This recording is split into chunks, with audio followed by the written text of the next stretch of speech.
મળે ને જરા ધીરેથી પૂછે છે કેમ છો, આપણે તો કહીએ આ દરિયા સે મોજ માને ઉપરથી કુદરતની રહેમ છે. આજે કદાચ ભગવાનની ઈચ્છા હશે એટલે જ આપણા બધાનું મળવાનું શક્ય બન્યું હશે.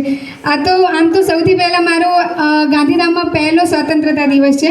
હમણાં જ 1 મંથ પહેલાં જ અમે શિફ્ટ થયા અહીંયા ગાંધીધામમાં, પરંતુ ખબર નથી કે આ રીતે મને અહીં નસીબ હશે ત્યારે જ અહીં મુલાકાત શક્ય બની હશે. અને સૌથી પહેલાં તો 80મા સ્વાતંત્ર્ય દિવસની આપ સૌને હાર્દિક શુભકામનાઓ. આપણા દેશના વીરોએ, ઘણા બધા વીરોએ પોતાનું બલિદાન આપ્યું હશે ત્યારે જ આપણે આ રીતે શાંતિથી જીવન જીવી શકીએ છીએ.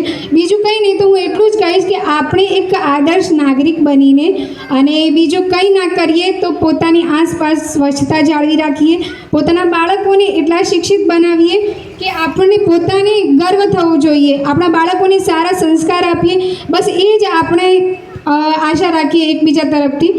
બીજું કે આપણે હોળી, દિવાળી આવા બધા તહેવારો નહીં મનાવીએ, ભલે એમાં હાજરી નહીં આપીએ ને તો ચાલશે, પરંતુ સ્વતંત્રતા દિવસની ઉજવણીમાં ચોક્કસથી પોતાના બાળકોને હાજરી અપાવજો, કારણ કે એમને પણ ખ્યાલ આવવો જોઈએ કે આપણા દેશના વીરોએ કેટલી મહેનત કરી હશે ત્યારે આપણે આટલું શાંતિથી સુખી જીવન જીવી શકીએ છીએ.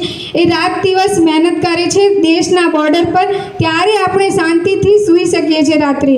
એટલે દરેક વીરોને ખૂબ ખૂબ વંદન અને આપ સૌને મારા તરફથી ફરીથી ઇન્ડિપેન્ડન્સ દિવસની ખૂબ ખૂબ શુભેચ્છા. ધન્યવાદ. Thank you. જય મહેશ.